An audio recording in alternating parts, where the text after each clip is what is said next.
हमारे साथ जुड़े रहने के लिए हमारे YouTube चैनल को सब्सक्राइब करें, साथ ही बेल आइकन को दबाएं। नेटवर्क न्यूज की खबरें सबसे पहले देखने के लिए। किसान आंदोलन में शामिल पंजाब के बड़े संगठन पर लगा विदेशी फंड लेने का आरोप। दिल्ली के गुरुद्वारा रकाबगंज पहुंच पीएम मोदी ने दी गुरु तेग बहादुर को श्रद्धांजलि। बंगाल दौरे के दूसरे दिन केंद्रीय गृह मंत्री अमित शाह का रोड शो, उमड़ी भारी भीड़। आरजेडी का फरमान, पार्टी फंड में हर महीने विधायकों और एमएलसी को देने होंगे इतने रुपए। दैनिक केस में बढ़ोतरी, पिछले 24 घंटे में मिले 26,624 कोरोना केस और 341 की गई जान। दिल्ली बॉर्डर पर चल रहे किसान आंदोलन के बीच उसमें एक्टिव और महत्वपूर्ण भूमिका में लगे पंजाब के एक किसान संगठन पर आरोप लगाया गया है कि विदेश से फंड कानूनी प्रक्रिया पूरा किए बिना लिया गया। भारतीय किसान यूनियन नाम के इस किसान संगठन को बैंक ने चेतावनी दी कि जल्द जरूरी रजिस्ट्रेशन पूरा करें। आज सुबह दिल्ली स्थित गुरुद्वारा रकाबगंज पहुंचकर पीएम नरेंद्र मोदी ने गुरु तेग बहादुर को श्रद्धांजलि दी। पीएम का ये दौरा अचानक तय हुआ। पीएम ने गुरु तेग बहादुर को श्रद्धांजलि दी। जब वे गुरुद्वारे पहुंचे, यहाँ कोई विशेष पुलिस बंदोबस्त नहीं थी। इसके अलावा कोई ट्रैफिक डायवर्जन भी नहीं किया गया था। पीएम मोदी ने सुबह आम जन की तरह गुरुद्वारा रकाबगंज पहुंचे और सर झुकाया। केंद्रीय गृह मंत्री अमित शाह पश्चिम बंगाल के 2 दिन के दौरे पर हैं। रविवार को बीरभूम पहुंचकर यहां शांति निकेतन में शाह विश्व भारती विश्वविद्यालय पहुंचे और रविंद्रनाथ भवन में गुरु रविंद्रनाथ टैगोर को उन्होंने श्रद्धांजलि दी। फिर यहीं उन्होंने एक सांस्कृतिक कार्यक्रम में भाग लिया। स्टेडियम रोड पर हनुमान मंदिर से उन्होंने बोलपुर सर्किल तक बोलपुर में रोड शो किया। राज्य में आगामी विधानसभा चुनाव की तैयारियों का शाह जायजा लेने पहुंचे हैं। अपने विधायकों और विधान पार्षदों को राष्ट्रीय जनता दल ने निर्देश जारी किया है कि वे पार्टी फंड में 10,000 रुपए हर महीने जमा करवाएंगे। 75 विधायकों और 10 एमएलसी को पार्टी ने ये आदेश जारी किया है। ये रकम जमा करानी कई विधायकों और एमएलसी ने शुरू भी कर दी है।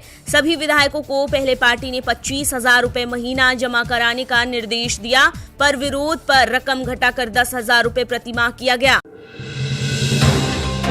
भारत में कोरोना केसेस अब 1 करोड़ को पार कर गए हैं। दैनिक केस में शनिवार की अपेक्षा रविवार को इजाफा हुआ। शनिवार को जहां 25,153 केस सामने आए, तो वहीं रविवार को 26,624 नए कोरोना के केस मिले। केंद्रीय स्वास्थ्य मंत्रालय के आंकड़ों के हिसाब से पिछले 24 घंटे में 26,624 लोगों के संक्रमित होने के बाद अब 1 करोड़ से ज्यादा कोरोना के केस हो गए और देश में कोरोना से जान गंवाने वाले लोगों की संख्या 1,45,477 हो गई।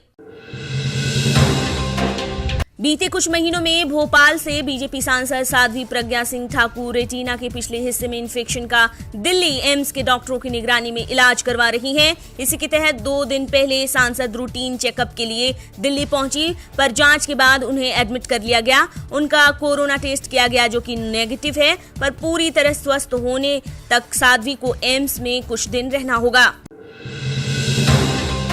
महाराष्ट्र में कोरोना के केस बढ़ रहे हैं। ऐसे में सीएम उद्धव ठाकरे ने रविवार को कहा कि मास्क पहनना अगले 6 महीने तक के लिए महाराष्ट्र में अनिवार्य होगा। सीएम ने कहा कि महाराष्ट्र में रात्रि कर्फ्यू या फिर कोई और लॉकडाउन के पक्ष में मैं नहीं हूं। कोरोना वायरस कर्फ्यू या फिर एक और लॉकडाउन महाराष्ट्र में नहीं लगाया जाएगा। उन्होंने कहा कि राज्य में पूरी तरह नहीं, पर कोरोना वायरस से संक्रमण की स्थिति काबू में है।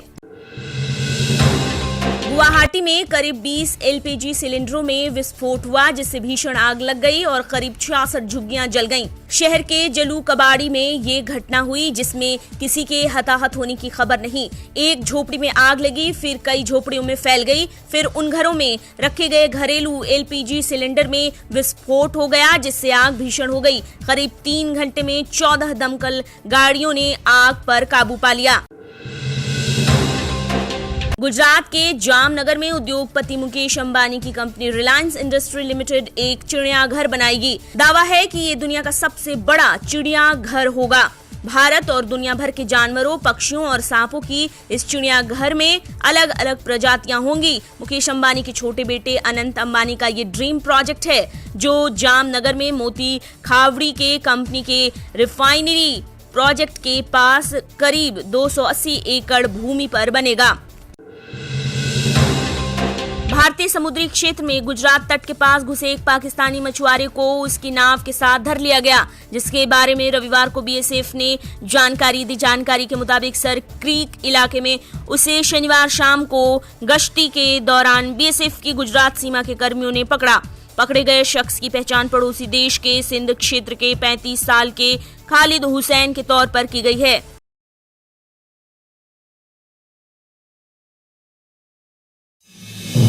आप देख रहे हैं नेट्रिक न्यूज, साहस सच कहने का।